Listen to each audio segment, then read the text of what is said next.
Hello, so this is Kerbal Space Program. You probably already knew that. I'm currently in orbit around about Kerbin in a space plane, and I am actually just about to witness an orbital sunset. This is a modded version of the game. I have a couple of mods installed that just make the game look amazing. Stock Kerbal Space Program looks nothing like this, and the mods really just put that extra bit of shine on it. Now, as nice as it would be to hang around in orbit all day and look at sunsets, that's not actually the point of this video.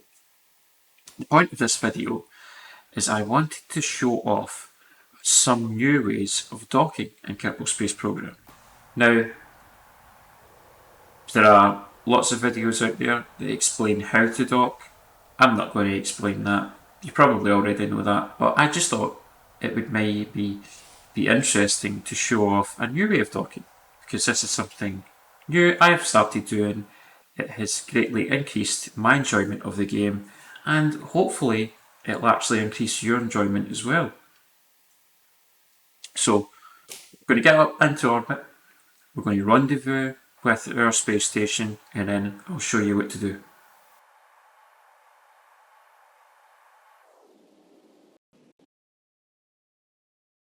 So here it is, the big secret, using the internal view of the craft.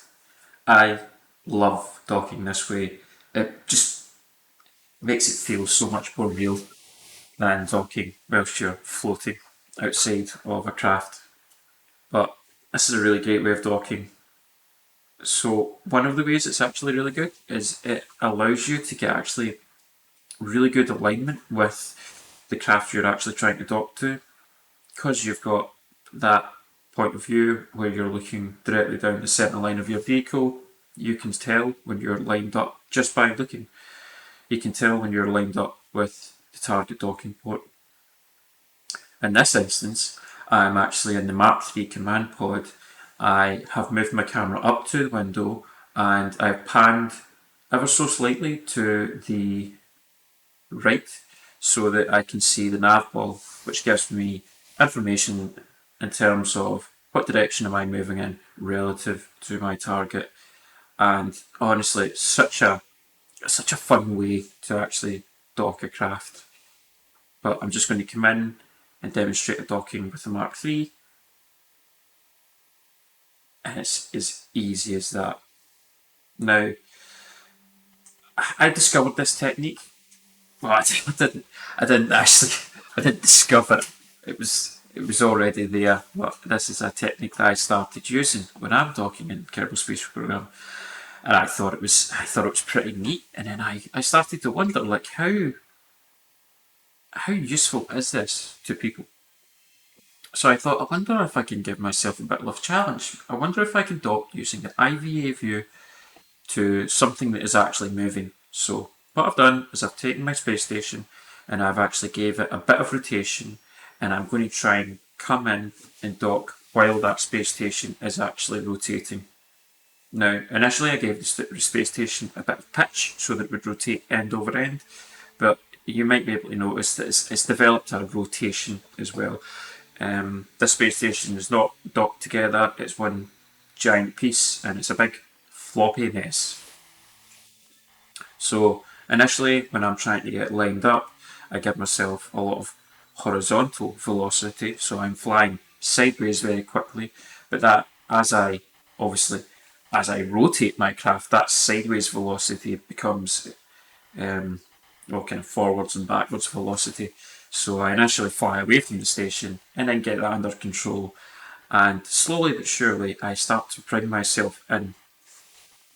The closer I get, the easier it is, because as I'm trying to stay aligned, my lateral velocity is actually dropping, and I've managed to dock.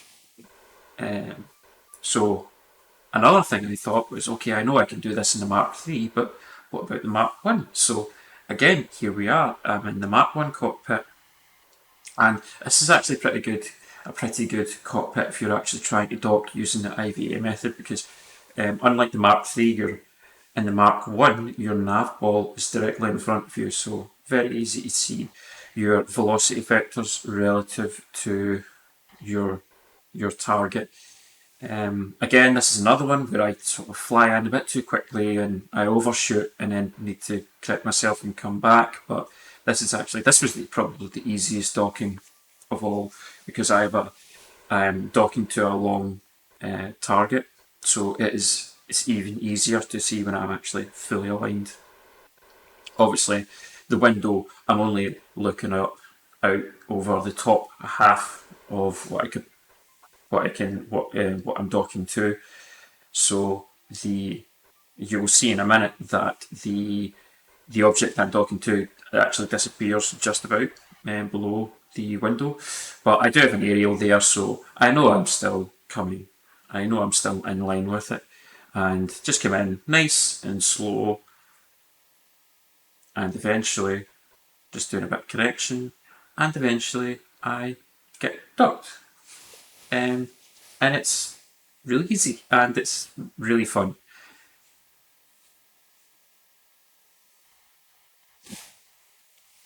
So here's another thing. This is the Mark One inline cockpit, and this is such a good cockpit for docking.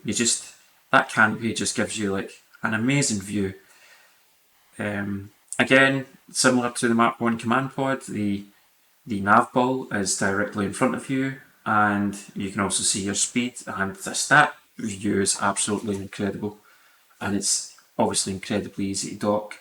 Not only can you do this with the Mark 1, but the Mark 2 inline cockpit, you can also use this technique. So, again, nav ball directly in front of you, really easy to do. But that is when you have a docking port on the front of your spaceplane. But what if you have a docking port that is on the top? You can't actually see that docking port from the internal view, or can you? You see, in this case, we have the Mark II inline cockpit, and if you go to the internal view to the rear seat, you can double click on the window, move up to the window. You probably already knew that, but this is the trick. If you pan round in the internal view, you can actually see the window at the back. You can see not only is the window actually there in the internal model, but it has a nav ball and a speed indicator. And by double clicking on that window,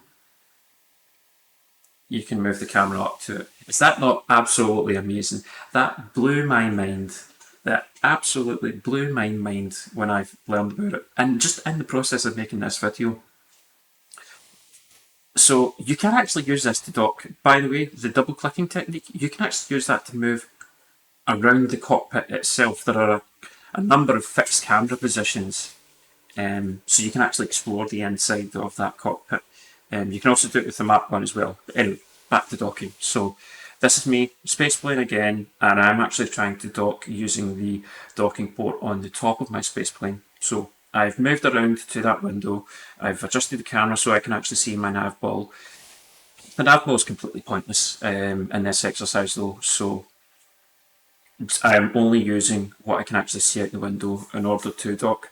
The reason the nav ball is useless is because the nav ball is using the direction of the cockpit itself as a frame of reference. So that's why you can't actually see the targeted port, is because the nav ball thinks I'm looking up. That would be a really useful feature if you could change the reference point of the nav ball itself, which I'm pretty sure is something that the Apollo capsules were able to do. You could change your reference point for the, wasn't nav ball it was called, but it was their directional indicator. And yeah, so it's something you can do using the Mark 1 inline cockpit. So if you've made it to the end of this video, well, thank you very much. This is one of the first videos I've ever actually made, specifically to go on YouTube. It's probably one of the first videos I've ever actually made. I am looking for feedback, so if you liked it, please let me know. If you didn't like it, that's fair enough. It's not going to be for everybody. If you kind of liked it but you didn't like it enough and you want to actually leave some feedback in the comments, then by all means do. Like, I do intend to actually make more of these videos. So your feedback is welcome. I'm not going to say feedback yet. So I'm going to leave you here. This is me taking my space plane that I was docking with, and I'm actually trying to land it at the KSC. This is something I've never really been that successful with in the past. I always either overshoot or undershoot and end up nowhere near. But this is probably one of the best landings I have ever made. So I'm going to leave you with this again. Thanks for watching the video. I hope you enjoyed it. I hope you learned something cool with it. And yeah, we'll hopefully see you in the next one.